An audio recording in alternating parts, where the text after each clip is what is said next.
que é de um assunto que a gente ainda não abordou nesses testemunhos que estão sendo dados. Já há um ano que a gente vem fazendo, né, testemunhos de uma igreja relevante, e a gente não tinha ainda abordado esse assunto. Deus preparou essa noite para a gente tratar de algo que eu pedi aos casais da igreja que viessem para a gente poder ouvir juntos, né, esse testemunho, porque me preocupa hoje ver a quantidade de casais que estão se separando no meio do povo de Deus. No mundo isso sempre aconteceu, né? E continua acontecendo com frequência ainda maior. Mas isso não é bom para o povo de Deus, isso não é o projeto de Deus, né? Porque quando Deus disse sobre casamento, Ele disse que deveria ser até que a morte os separe. Mas, devido a uma série de circunstâncias que vêm atingindo as famílias, principalmente os casais, né? Como disse Jesus, né, Moisés concedeu carta de divórcio por causa da dureza dos vossos corações, né? E um coração que é transformado por Jesus não pode ser um coração duro, né? Não pode ser um coração petrificado, tem que ser um coração maleável, moldável à voz do Espírito Santo de Deus. Mas nem sempre é assim. Então, nessa noite, nós vamos ouvir um testemunho do casal Osvani e Silvia, né, que eu peço que eles venham aqui, cheguem para cá. Eles estão acostumados a falar, a dar palestra, né, na área de sexualidade. Quando eles chegaram para a igreja, pode sentar, né? Quando eles chegaram para a igreja, irmãos, aqui, eles estavam vivendo um momento muito difícil no casamento e no relacionamento pessoal deles. Uma situação que, por um milagre de Deus, pela intervenção de Deus, né, foi resolvida, não se transformou num divórcio, mas algo que, na maioria das vezes, né, se torna um problema insolúvel, mas no caso deles não foi. Nós caminhamos com eles e a gente fez alguns gabinetes e houveram momentos, né, assim, muito difíceis em tudo aquilo que estava acontecendo, mas nós nunca conversamos sobre isso com a igreja, né? Até porque tudo na vida a gente tem que esperar o momento que Deus diz, agora é a hora, né? Agora abra a sua boca e fala. E eu não gosto, irmãos, de testemunho de coisa que Deus ainda não resolveu por completo. Às vezes alguns irmãos vão dar um testemunho e eu digo, vem cá, isso ainda está em andamento, tá? Então não é a hora. O momento é quando Deus coloca um laço de fita na caixa, né? E conclui a bênção, e aquilo se confirma na vida daquela pessoa, ou daquele casal, ou daquela família. Esse é o momento de abrir a boca e falar do milagre, falar da bênção. Razão pela qual alguns testemunhos que a gente ouviu aqui ao longo desses testemunhos que estão sendo dados, algumas coisas que foram faladas aqui foram coisas que Deus começou a fazer há 10, 15, 20 anos atrás. Por quê? Porque era um processo. Era algo que Deus estava processando na vida dessa pessoa, ou na vida desse casal, ou na vida dessa família.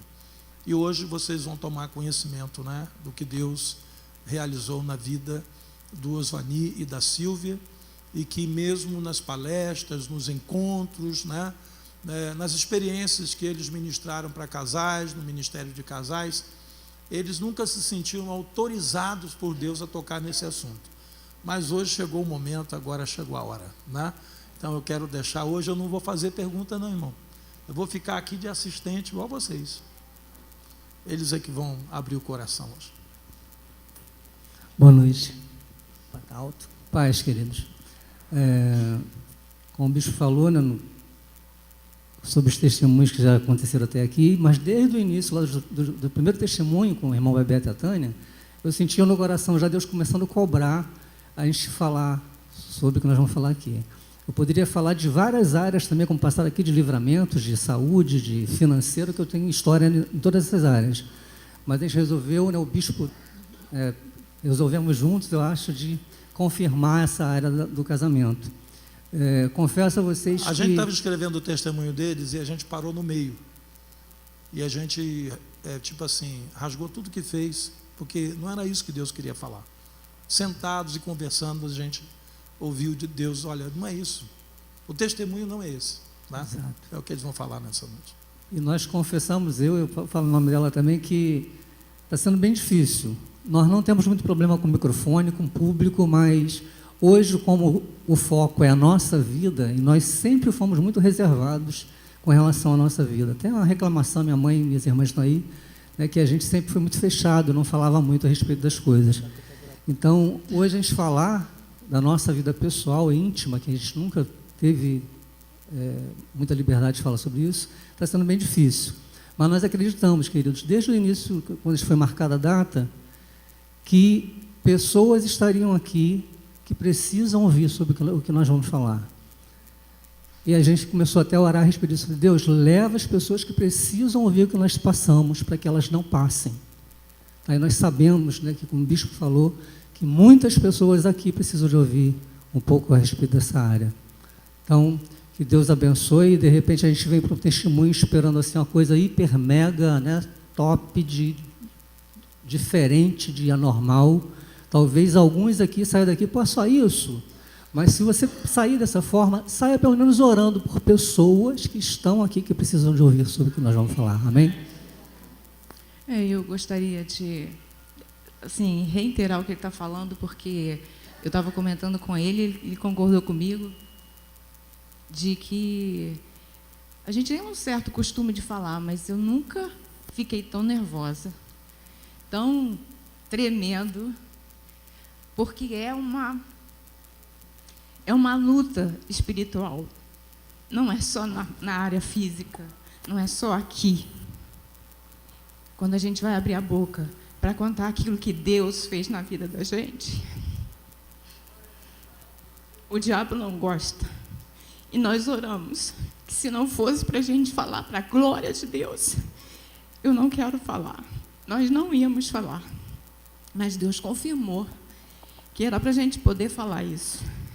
E enfrentando o medo, enfrentando tudo, nós vamos falar, porque a única coisa que a gente quer não é contar a história, não é contar a minha história, a história dele, a nossa história. É falar aquilo que Deus fez, que a gente viu Ele fazer. Ele fez comigo e fez com a Joane e fez na nossa família. E pode fazer na sua também, independente do que você está passando. Eu vim preparado hoje, tá? Eu não choro. Sempre tem que correr para poder pegar o lencinho. Bom, irmão, só para vocês conhecerem a gente um pouquinho, gostaria de fazer uma apresentação pessoal nossa. Eu sou o Giovanni, casado com a Sílvia, vai fazer 33 anos esse ano. Somos pais do Caio e da Súlia, então estão ali. O Caio, muitos conhecem, mas não é daqui da igreja, ele frequenta a igreja de onde nós viemos, né, com os avós. E a Súlia ainda é membro aqui da igreja, mas hoje ela está reunindo na Bola de Neve, lá em Laguna, que ela está morando em Santa Catarina. Os dois não estão aqui, a Súlia, obviamente, pela distância, e o Caio está trabalhando, acho que talvez não dê tempo dele chegar, ele trabalha lá na Barra e sai 7h pouca da noite de lá. Então, são as nossas bênçãos, todos os dois comprometidos e atuantes na obra do Senhor, glória a Deus por isso. Tá? Minha formação profissional, me formei em técnico em contabilidade e em professor em ciências contábeis, para a área de ensino médio, na área de economia, administração, técnicas comerciais e mais alguma coisa, e contabilidade, é claro. Nunca atuei nessa área.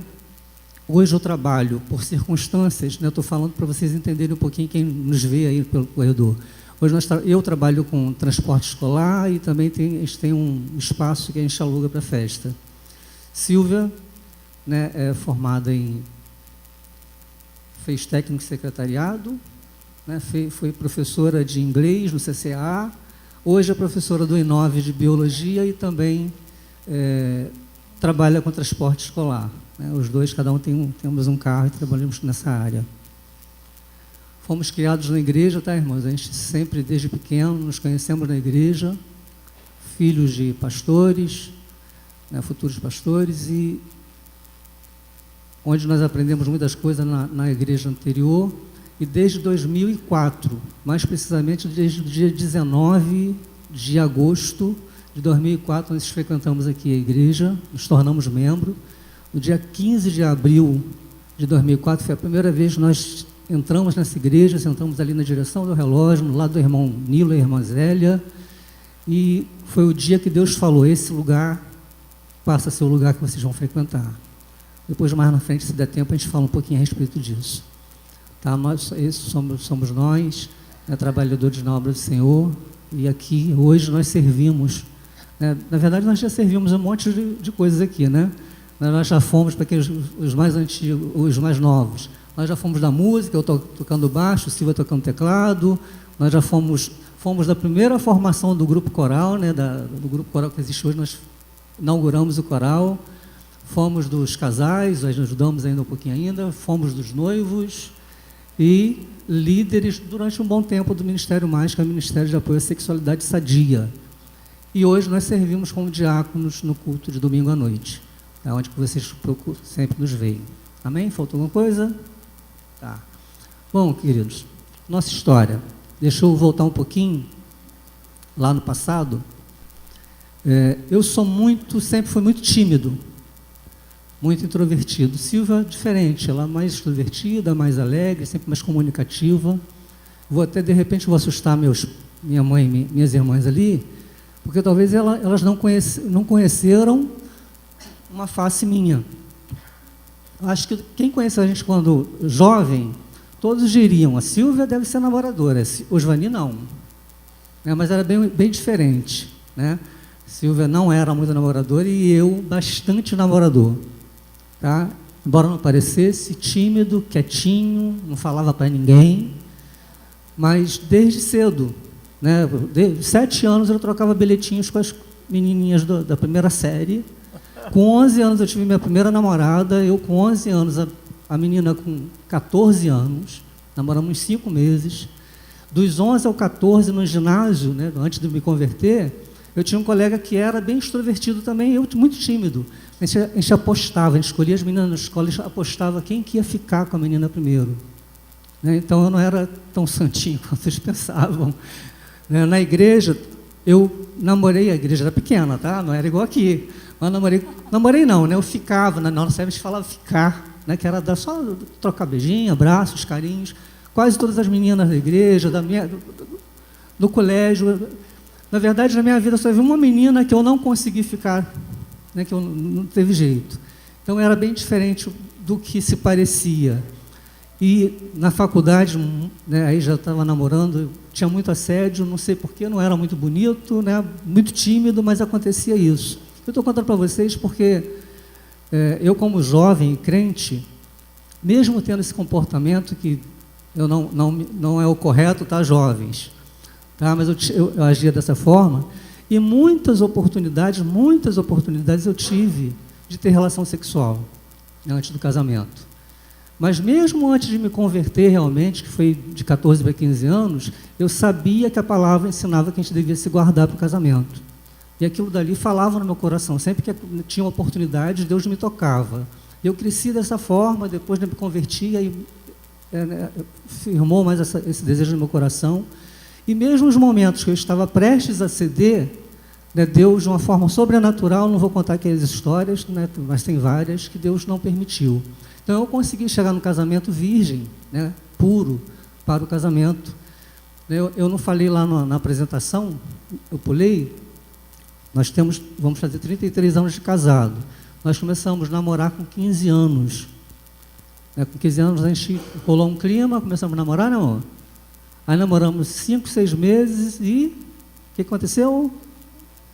Fala aí no microfone. Eu terminei com você. Ela me deu fora. Tá? Passou algum tempinho, ela viu a borrada que tinha feito, né, se arrependeu profundamente do que ela estava perdendo, e aos 17 anos ela me pediu para poder voltar ao namoro, e nós, nem sei se eu fiz jogo duro, mas acabei aceitando, né? Voltamos ao namoro, começamos a namorar com 17 anos, nos noivamos com 19, e com 20 estávamos casando, dia 20 de dezembro de 1986. Tínhamos, querido, tudo para dar certo. Tudo para dar certo. Casal, vindo de 2 famílias estruturadas, né, crentes, trabalhadores na obra do Senhor. nós dois crentes, no mesmo ministério, nós trabalhávamos na igreja fazendo as mesmas coisas, nós tínhamos saúde, nós tínhamos uma condição financeira tranquila.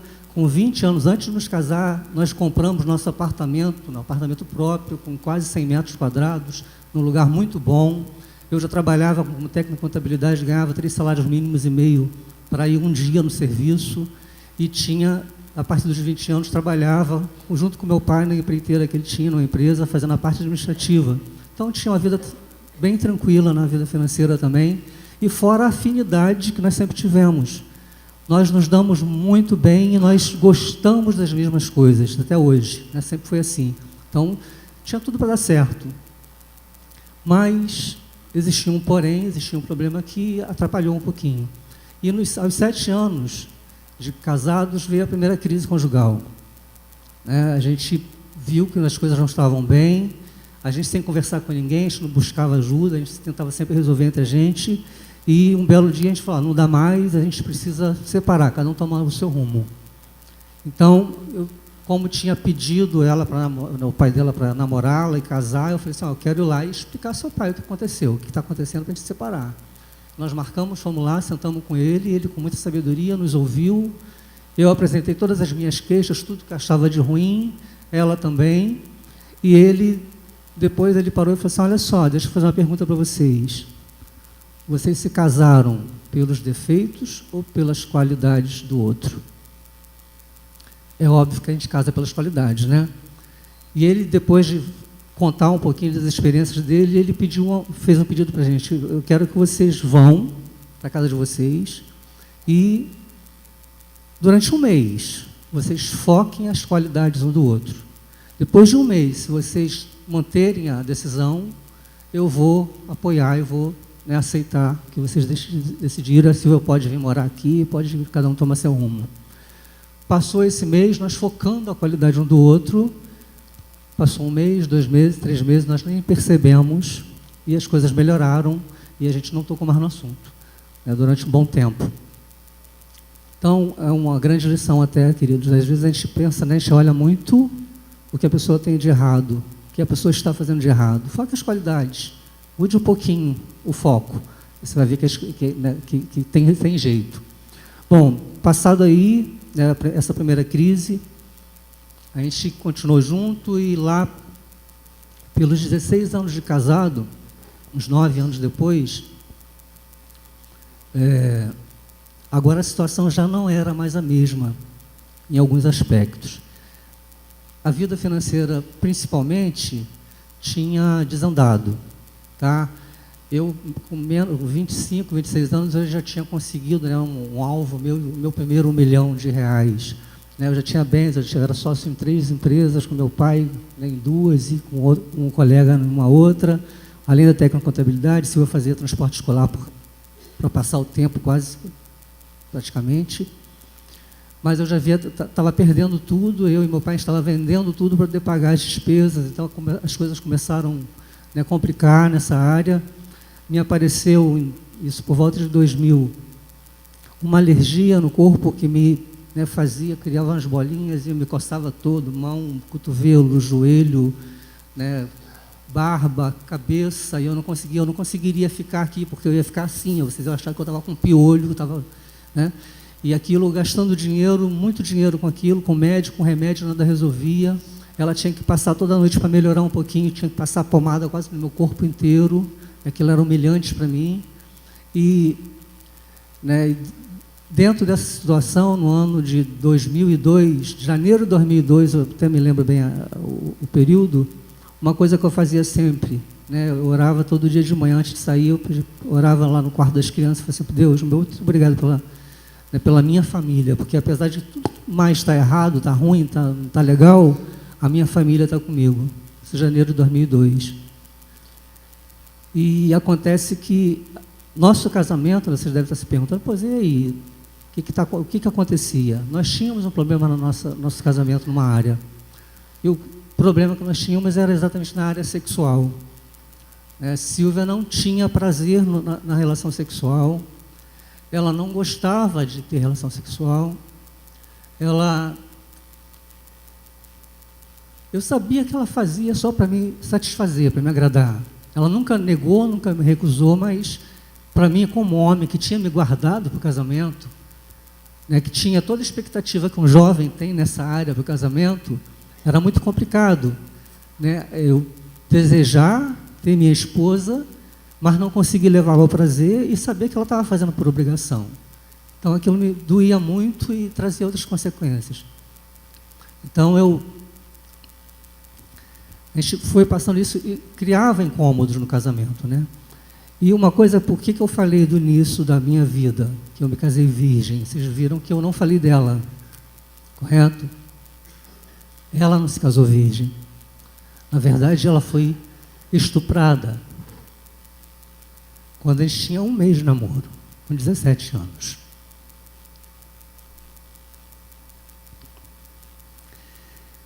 Eu sempre me emociono que essa parte a gente já falou algumas vezes em alguns lugares, e eu sei, queridos, quantas pessoas estão sofrendo por causa de abuso sexual. A gente tem essa noção, a gente tem vivido isso no nosso ministério. Muitas pessoas, eu tenho certeza que tem muita gente aqui que já foi abusado e que sofreu ou está sofrendo ainda. Vou tentar me controlar para chegar lá na frente.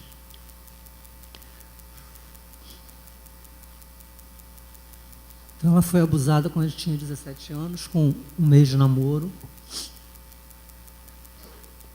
Hoje a gente tem uma outra visão, a gente conhece o que tem que ser feito, mas na época, queridos, eu não cobro porque era questão de ignorância, as pessoas não sabiam, mas ninguém fez nada para nos ajudar.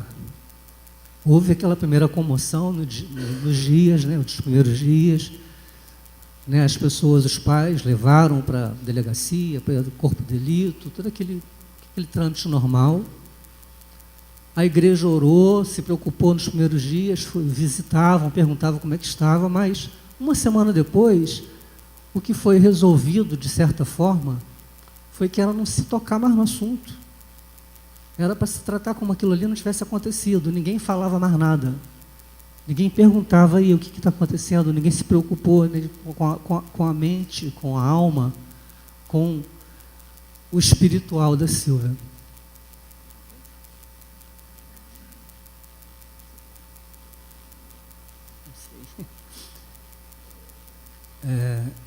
Então ninguém se preocupou e o que a gente tem, parece que vamos fingir que não aconteceu nada.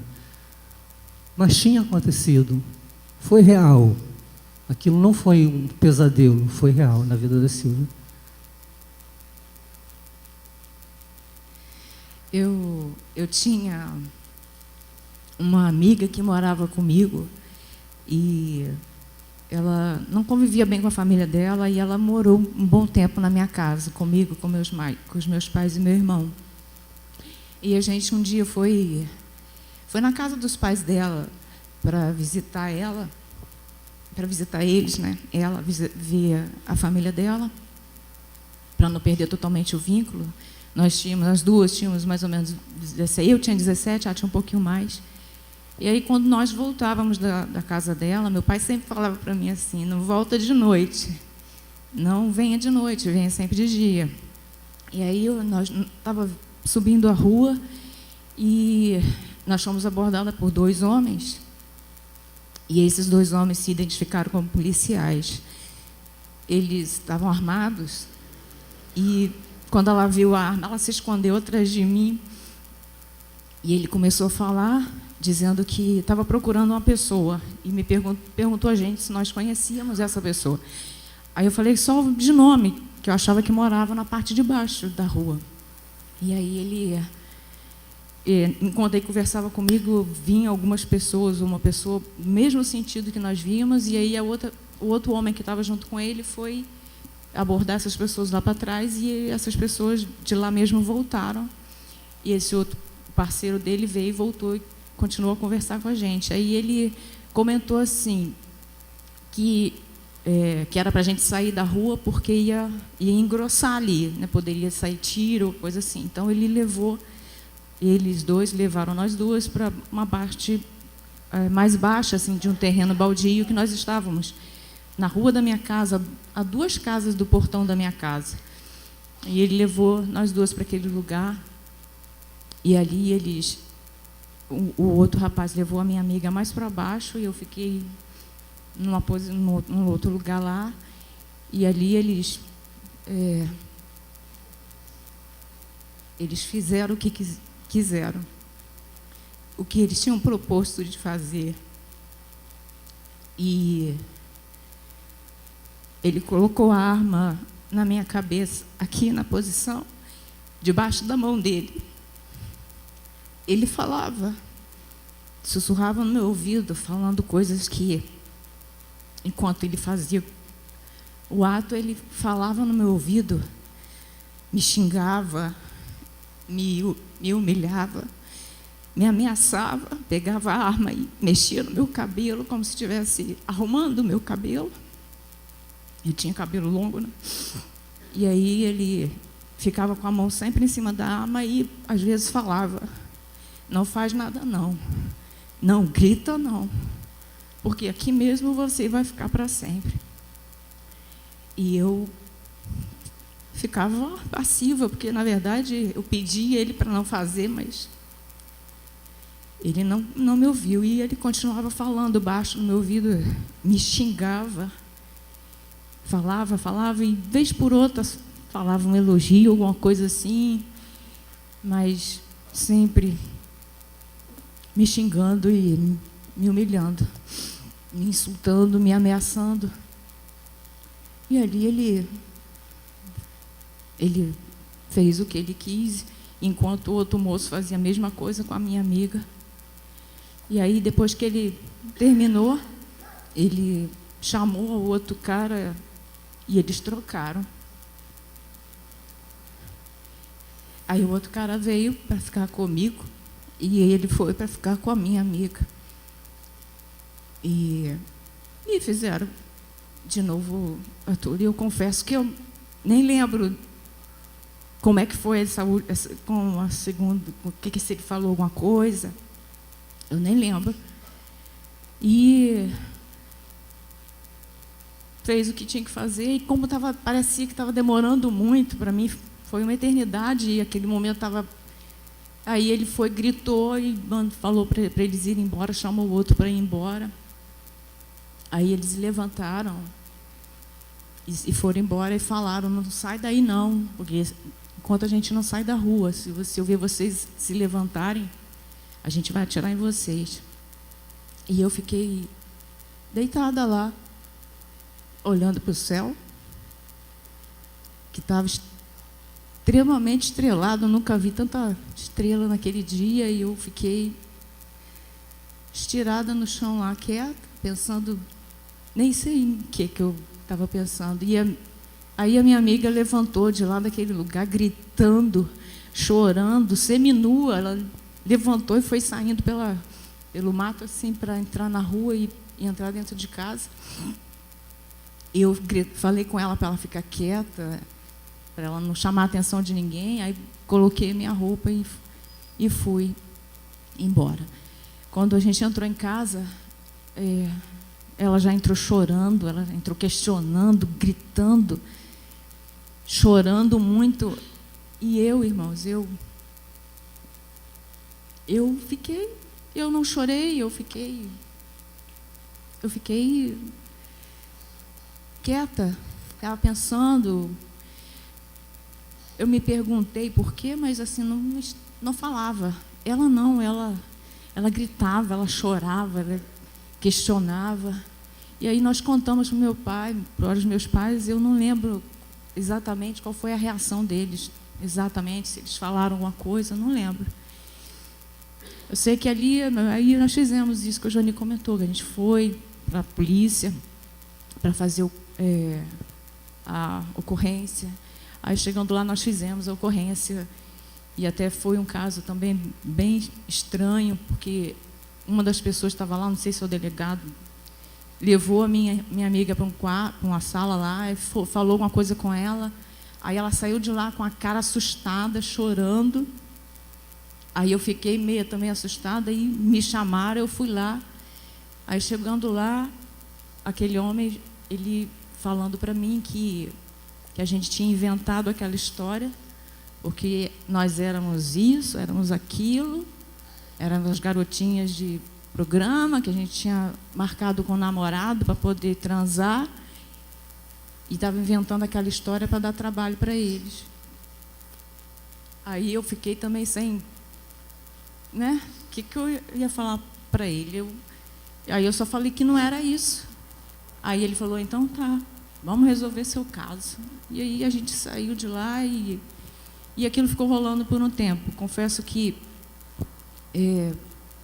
algumas vezes eles chamavam, de vez em quando chegava lá um mandato para a gente ir lá reconhecer pessoa, reconhecer foto.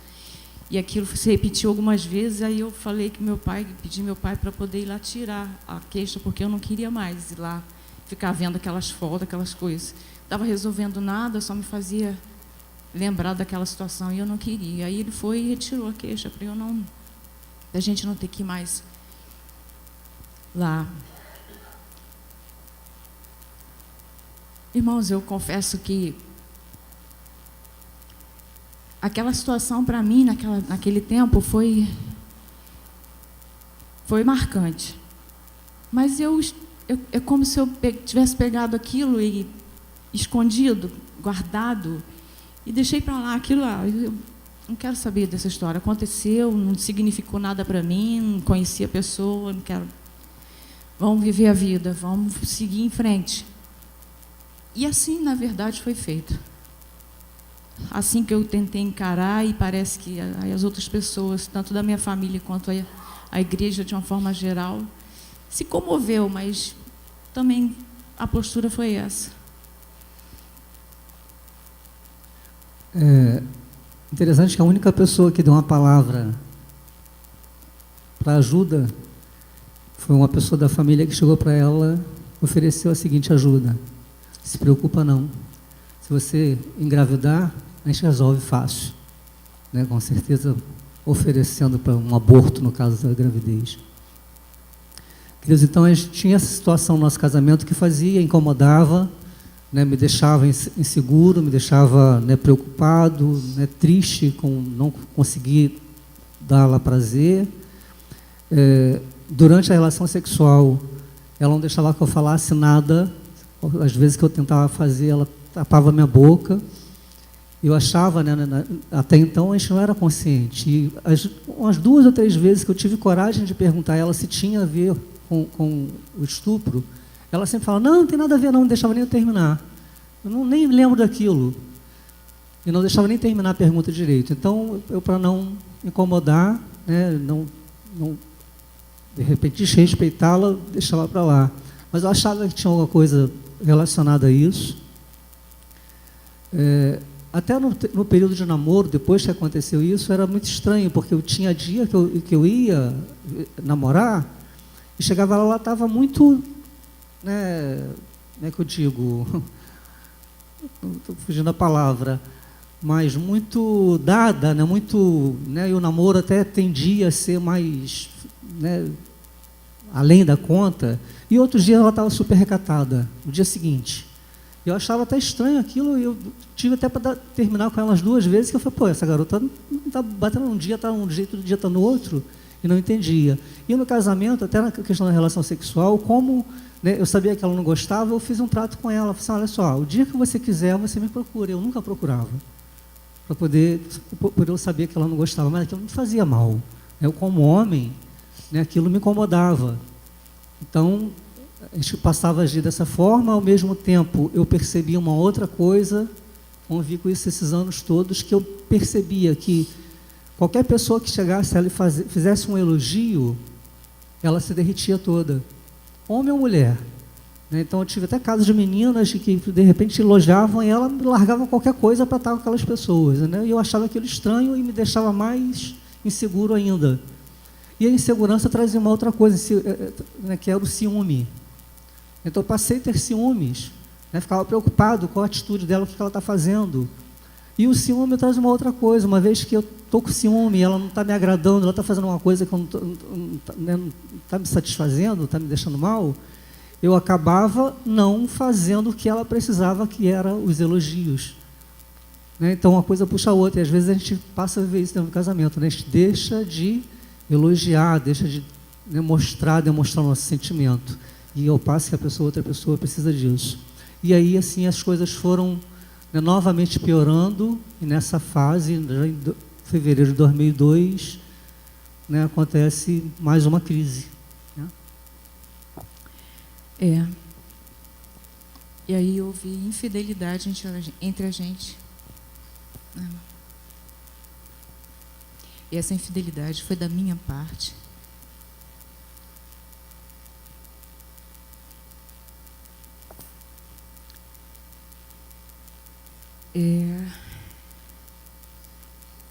Eu tinha uma marca, eu tinha uma ferida, uma revolta muito grande, que não tinha sido melhorada, não tinha sido tratada, e que com certeza em algum momento ela ia ser influenciada pelo diabo, pelo inimigo, ia ser uma brecha para a destruição da minha vida e da vida da minha família. A infidelidade partiu de mim, mas isso não está no meu caráter. Não estava e não está. Eu tenho vergonha, sim, irmãos, de falar, mas ver o que Deus fez na nossa vida é motivo para eu dizer para vocês, eu contar aquilo que eu fiz. Eu me deixei envolver pelas conversas. Eu literalmente conversei com a cobra, fiz igual Eva, dei papo para o inimigo. E aquela brecha aberta, daquela ferida na minha alma, que eu quis apagar no passado, ela estava aberta e foi uma porta para a influência maligna na minha vida. E justamente na área em que eu fui afetada, que eu fui atingida. Então eu me envolvi com as conversas de pessoas, e essas pessoas faziam elogios.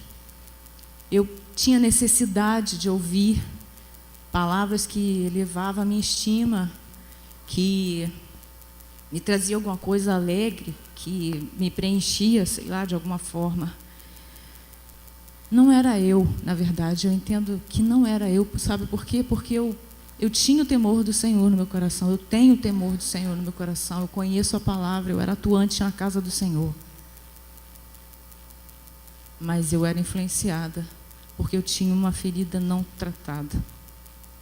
Eu tinha um buraco aberto na minha alma e não foi tratada, não foi fechada, devidamente fechada.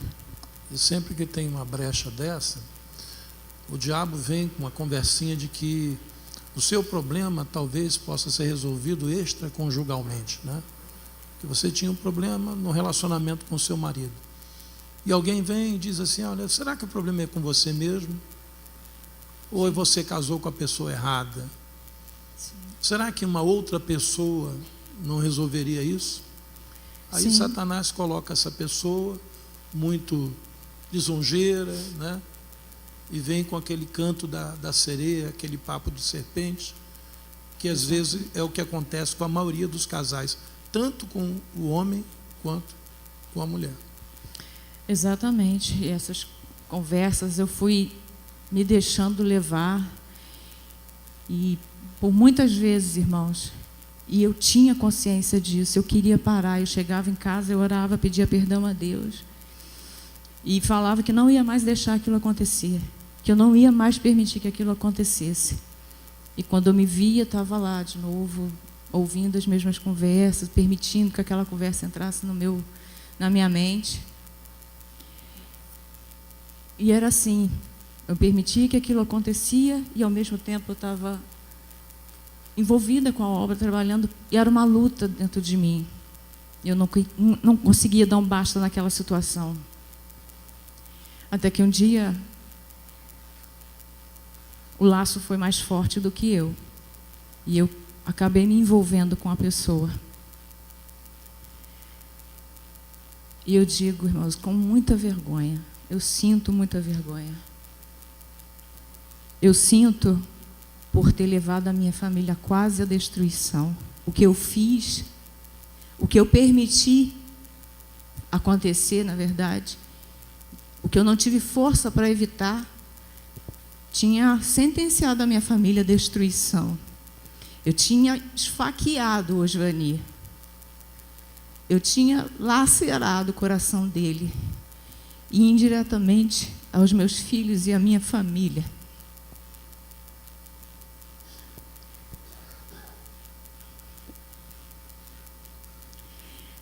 Mas onde abunda, onde tem muito pecado, a graça, quando abunda o pecado, superabunda a graça. E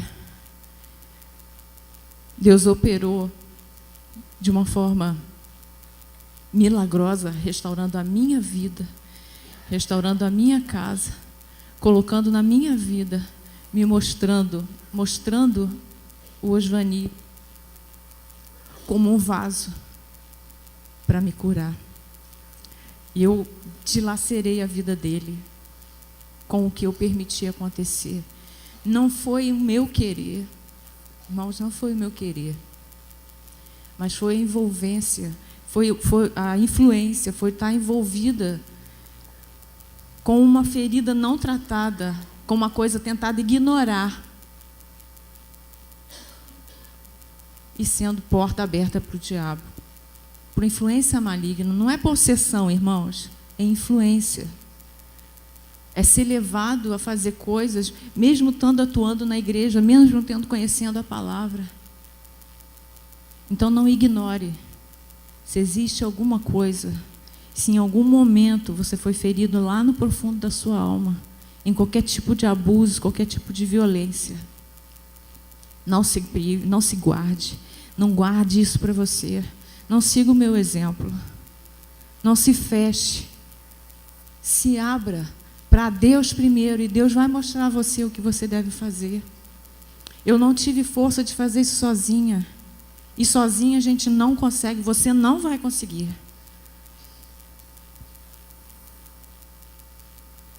Deus vai providenciar as pessoas certas para ajudar você, para tirar você do buraco que você está, como eu estava.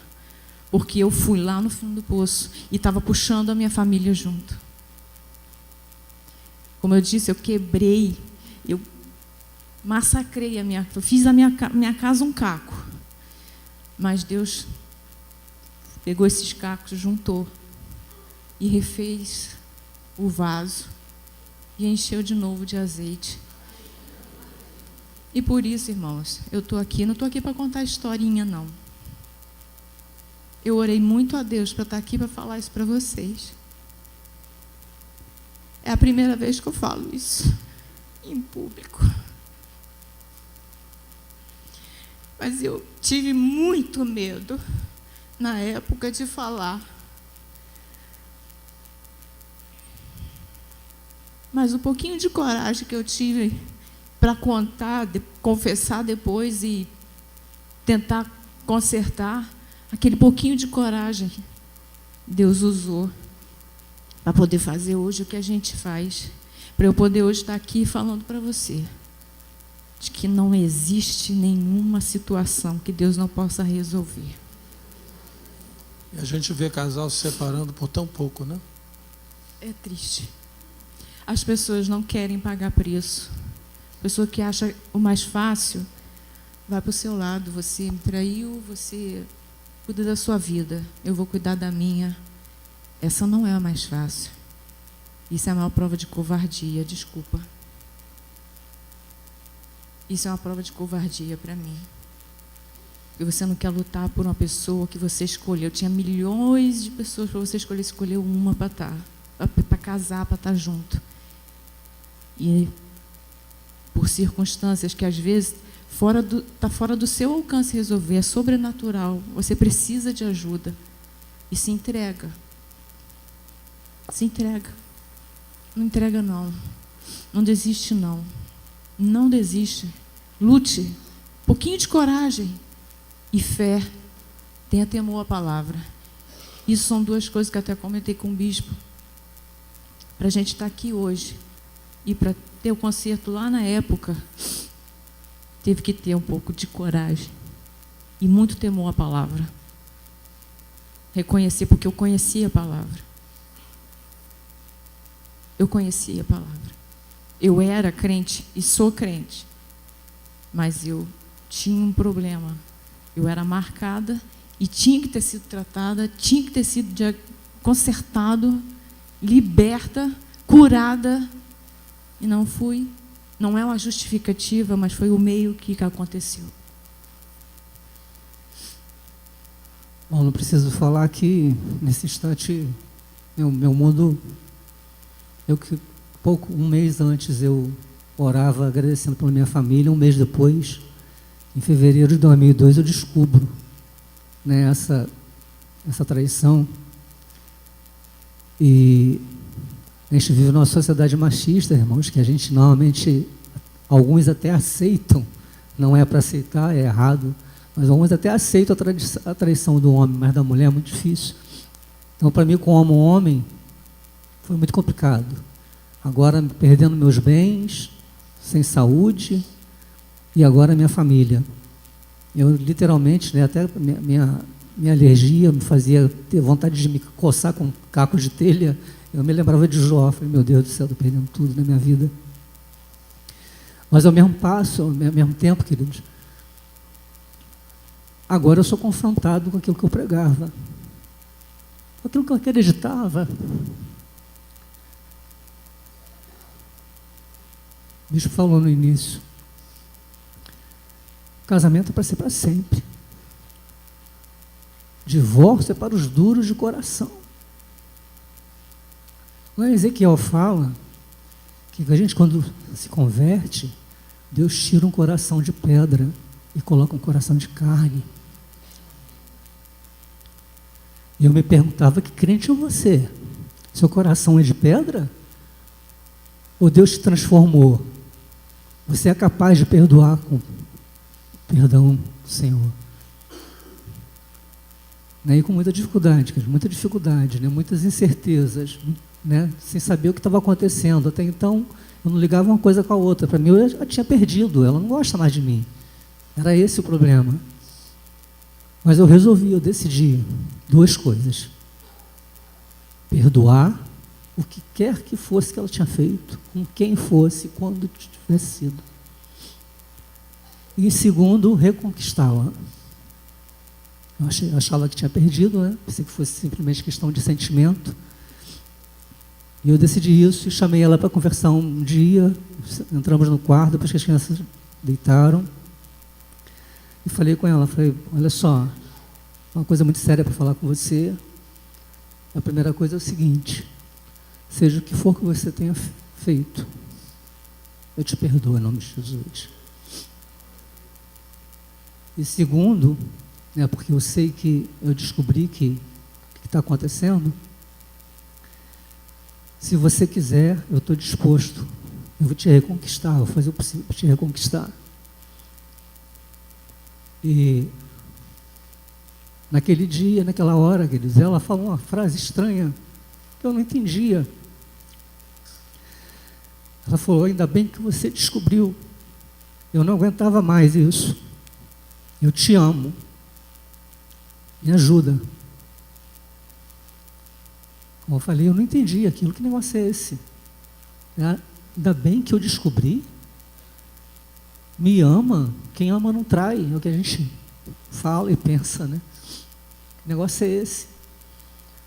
Mas mesmo achando estranho, ela tinha, né, aceitado, queria continuar, e eu fiz a minha parte, falei assim, ó, depende de qualquer coisa, está perdoada, e eu vou tratá-la, sabe quando você está apaixonado, né, namorando, e faz tudo para agradar a sua namorada?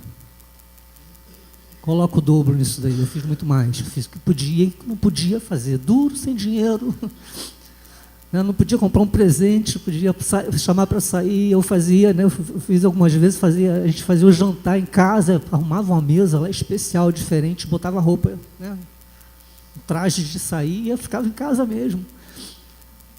Então, muitas coisas que eu fiz no tempo de namoro, mas tinha parado de fazer, eu voltei a fazer para reconquistá-la. E outra coisa que eu fiz questão de fazer com ela, queridos. Eu falei assim, se você quer, né, a gente é crente e a gente sabe que o casamento é para sempre, eu te peço 2 coisas. Primeiro, nós vamos passar a orar juntos todos os dias. Nós 2 sozinhos. Nós não fazíamos isso, queridos. Eu tenho certeza que a maioria de vocês, casais, não fazem isso. Não oram juntos sozinhos, no seu quarto lá. Pode orar na hora da comida, para, né, agradecer alguma coisa, junto com as pessoas, mas sozinhos vocês não oram. Nós não fazíamos isso. Eu falei assim, nós vamos passar a orar juntos todos os dias. E em segundo, nós vamos buscar ajuda. A gente precisa de ajuda. E ela topou. E começamos, queridos, a orar juntos todos os dias. Teve noites, várias noites, que nós passamos a noite em claro, conversando e orando. Sabe, se existe uma coisa íntima entre 2 pessoas, e principalmente 2 casais, é a oração. É entre um casal. É a oração.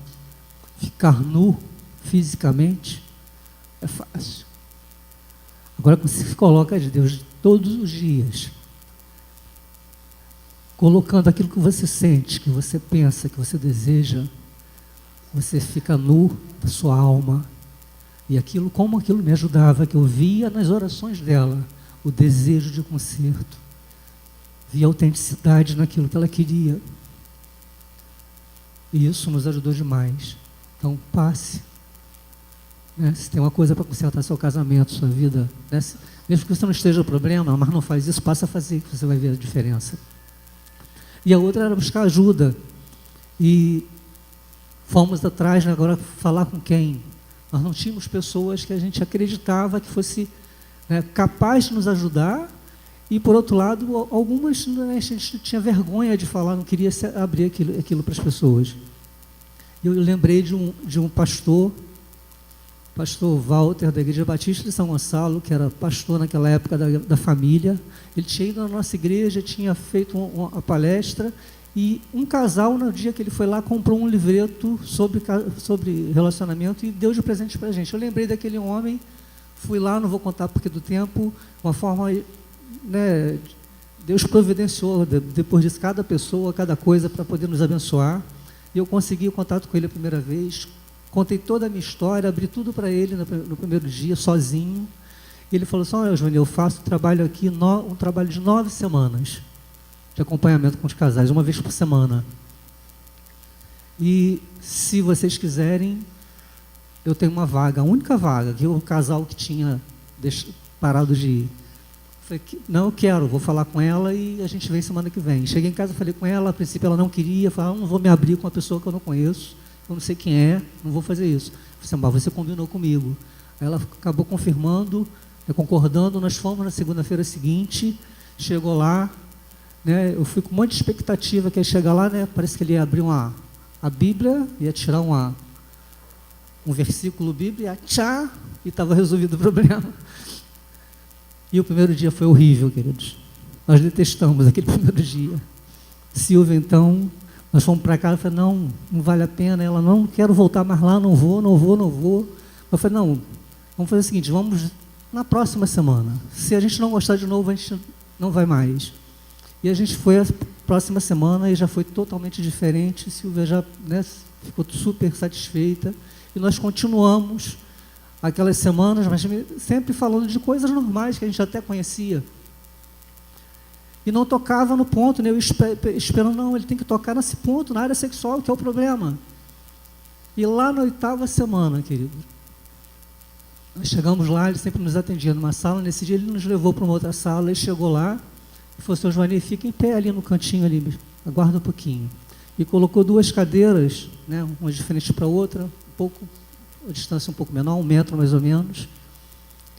Eu no canto da sala e Silvia de frente para ele. E naquele momento ele começou a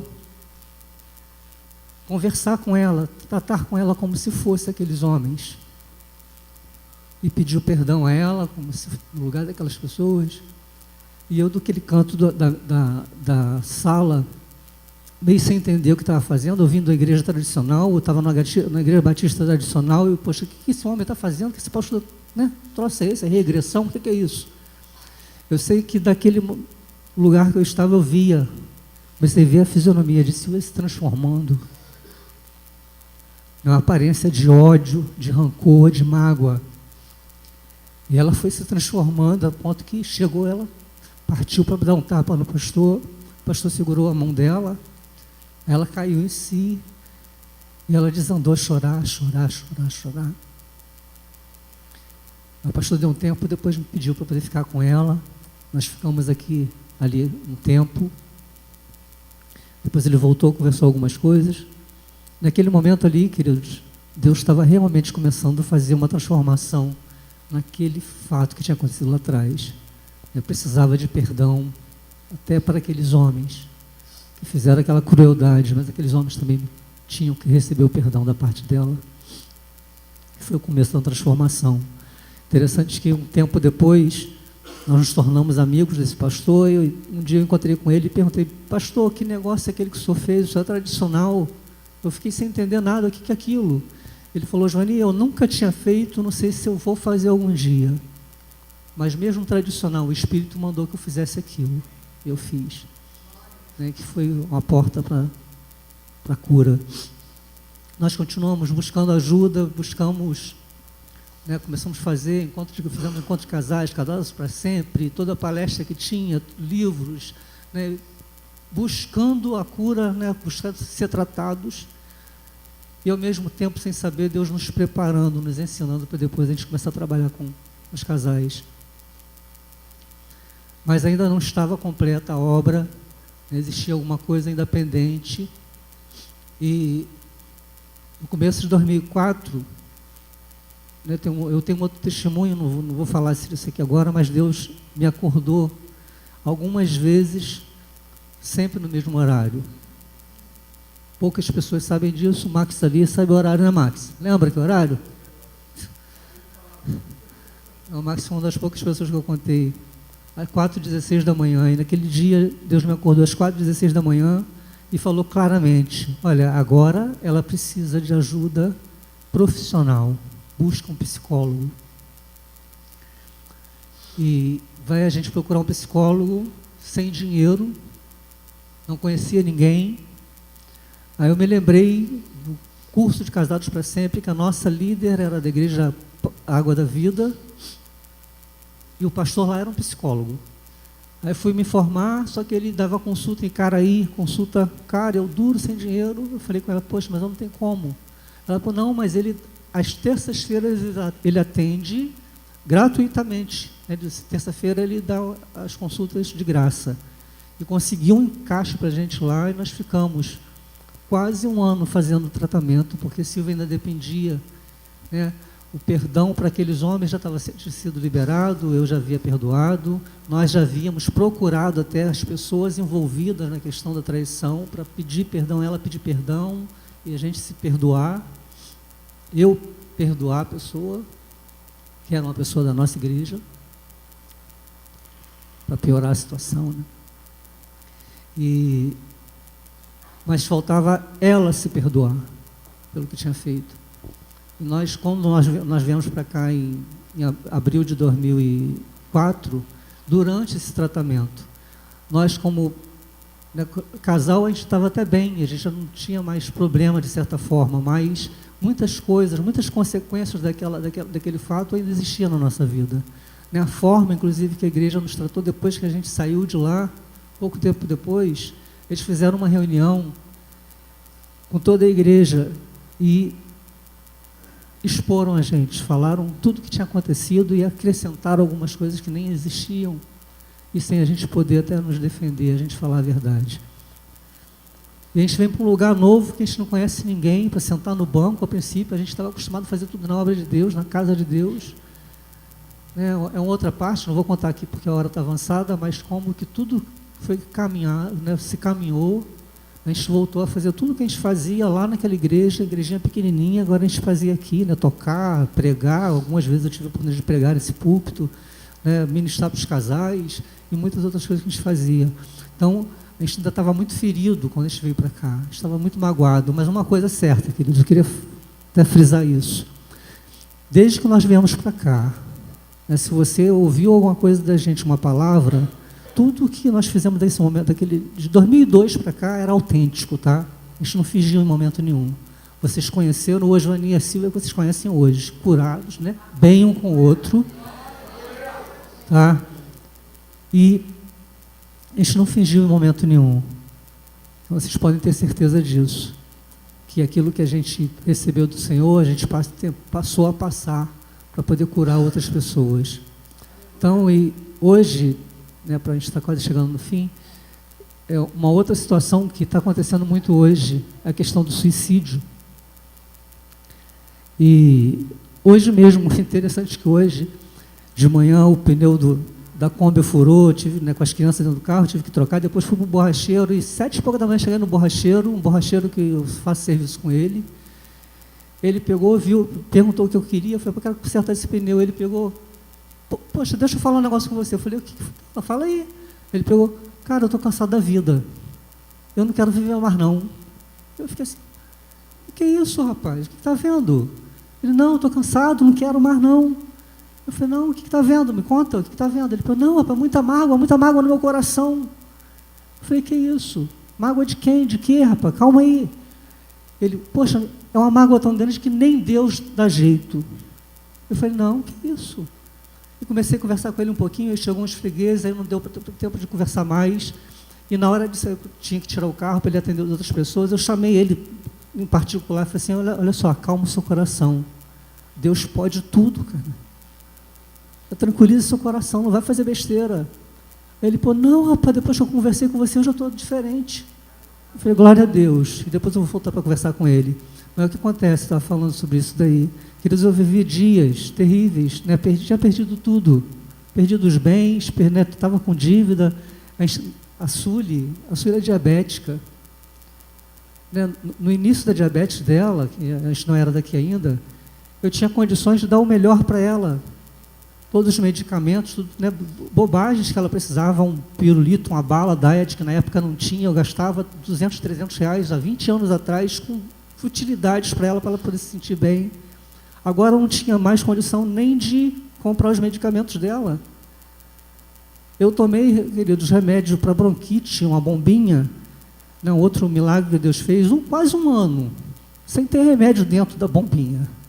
Eu orava e Deus fazia aquilo que fazia efeito, porque eu tinha vergonha de dizer que eu não tinha dinheiro para poder comprar. Então eu vivia essa situação, né, doente, com aquelas coceiras, aquele negócio no corpo todo. E agora, né, com esse problema na família.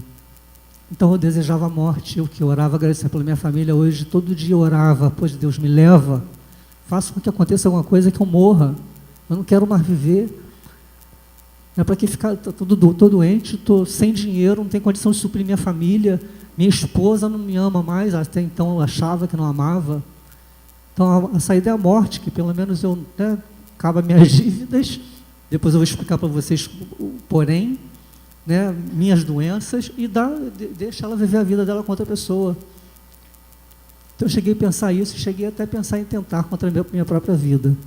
Na verdade, existe o temor à palavra, existe uma outra coisa também, porque até quando deu, queridos, até pegando, né, entrando no cheque especial, eu pagava um seguro de vida, né, eu tinha uma situação razoável, eu pagava um seguro de vida que hoje, né, eu fiz a atualização monetária, daria quase 3 milhões de reais. Então, se eu sofresse um acidente e morresse, era uma solução para a vida dela, para os meus filhos e até dos meus pais, né, que estavam no mesmo barco comigo. Então eu saía pedindo a morte. E até um dos motivos de estar aqui hoje foi através disso. Eu fui numa palestra lá no Rio, né, sobre vida financeira com o Bené Gomes, né, pastor Bené Gomes, bispo Bené Gomes, né, esteve aqui algumas vezes. E naquele dia eu fui para aquela palestra, sabendo, porque eu tinha uma certa formação, contabilidade, administração, economia, então, né, eu sou muito organizado, né, eu tinha tudo em ordem, mas as coisas estavam assim, acontecendo de uma forma sobrenatural, e eu perdi tudo. Eu vou lá ver o que esse homem tem para mim. Mas só que eu saí de casa, queridos, uma segunda-feira à noite, a palestra foi no Fórum do Rio de Janeiro, ali no auditório do Fórum, e eu saí de casa com a seguinte pretensão, eu falei assim, ou eu não volto mais para minha casa, eu sumo no mundo, não volto mais, eu vou pegar o restinho de dinheiro que tem lá, vou comprar passagem, vou sumir, vou viver como um indigente que seja, mas eu não volto para casa, ou então acabo com a minha vida. E chegando lá naquela palestra, o Bené deu a palestra, ele falou no início, falou, olha só, queridos, eu vou pedir desculpas já a vocês, assim que acabar essa palestra, eu não vou poder atender ninguém, eu vou sair porque eu tenho um compromisso lá na Barra e eu não posso atender, então eu vou sair, vocês me desculpem desde já. E aí teve aquela palestra, eu estava sentado na última cadeira lá, e durante o tempo todo eu falei assim, poxa, ele não falava nada que acrescentava com relação a resolver meu problema, e no final eu fui direto lá e cheguei nele e falei assim, olha só, você falou que não ia atender ninguém, mas eu estou prestes a fazer uma besteira na minha vida. Aí na mesma hora ele parou e conversou comigo, orou comigo, e abrandou aquele sentimento que eu tinha.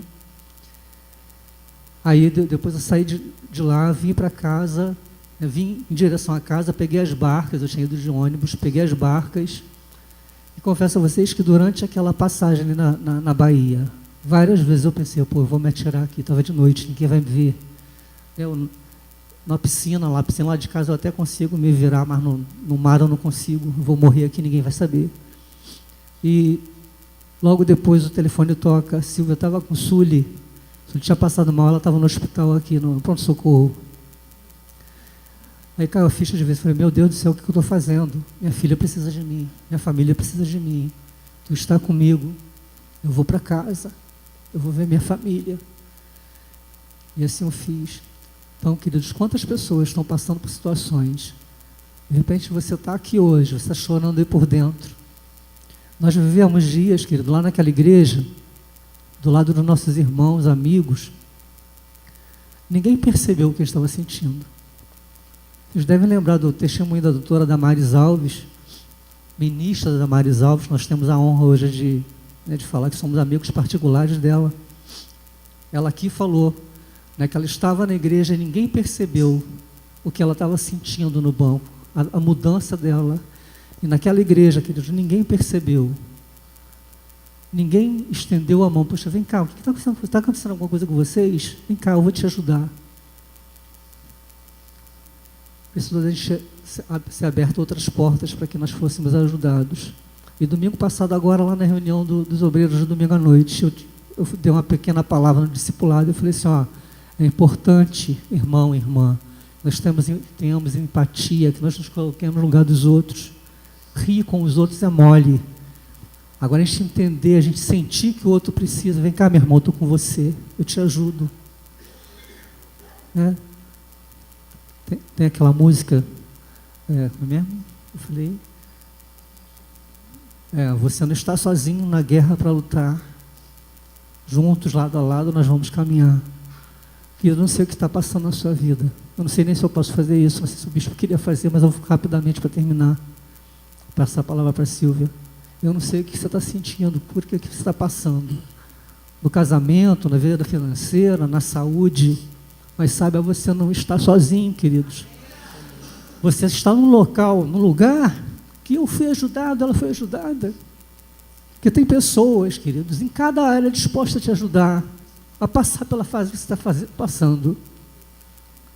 E nós temos certeza que nós conseguimos te ajudar porque nós depositamos, nós cremos, não é no que nosso conhecimento, naquilo que nós somos, naquilo que nós passamos, mas é no sangue de Jesus Cristo. Amém. Aquele que nos purifica, que nos lava e que nos cura de tudo. Então, querido, se você precisa de alguma coisa, se está passando alguma coisa, busca ajuda, não deixe passar. Que hoje seja o início disso. Deus possa tocar no seu coração, para que você possa abrir e fazer aquilo que Deus deseja. A gente está com uma hora bem adiantada. Há um mês atrás, eu comecei a pregar umas mensagens na igreja sobre depressão, sobre medo, sobre ansiedade, sobre as coisas que eu sei que estão pressionando a vida das pessoas. E eu venho insistindo, falando com a igreja: procura ajuda, procura ajuda. O problema é que a gente acha que vai resolver sozinho, ou tem vergonha, ou tem medo, ou acha que deixa para lá que isso resolve sozinho. Não resolve. A questão vai se espalhando para outras áreas. Daqui a pouquinho você está tendo problema em área que você jamais pensou que ia ter, ou que você achava que você era imune àquilo ali. Mas uma coisa puxa a outra, e a Bíblia diz: um abismo chama outro abismo. Então é necessário procurar ajuda. Nós temos ministérios na igreja que cuidam de várias áreas. Nós temos o gabinete pastoral aberto. Nós temos o ministério de cura e libertação. Aconselhamento e cura andam juntos, andam juntos. Já houve situações em que eu indiquei casais da igreja a procurarem profissionais da nossa confiança na área de psicologia. E lá, se o psicólogo achar que tem alguma coisa também na área de psiquiatria, ele, como psicólogo, é ele quem indica. Aquela história de que não, o crente não toma remédio, amado, às vezes tem que tomar. Às vezes é falta de enzimas, de coisas que o remédio vai controlar, problemas hormonais, principalmente na vida das mulheres. Mas isso nada vai acontecer se você simplesmente se omitir e ficar aí sofrendo no seu cantinho e não procurar ajuda. Que esse culto, que essa palavra, que esse testemunho seja para você entender uma coisa: quando a gente crê no poder de Deus e procura ajuda, o milagre acontece. O casamento deles, humanamente falando, depois de tudo que aconteceu, não era mais viável. Humanamente falando, não era mais viável. Mas tudo começou com o perdão. Tudo começou com: não, peraí, nós somos de Deus, isso não pode ficar assim. Isso vai melhorar. E culminou na busca da ajuda. Se eles venceram, por que você não pode também vencer? Eu tenho andado muito incomodado, irmãos, com vejo casais cristãos se separando. Ah, mas eles têm motivo. Quem não tem? Todo casal, quando se separa, pelo menos um deles acha que tem motivo. Mas eu confesso aos irmãos que nenhum motivo é mais forte do que o poder de Deus que opera nas nossas fraquezas. Nenhum motivo é mais forte do que a palavra de Deus, que diz que em Deus nós somos mais do que vencedores e nele nós podemos todas as coisas.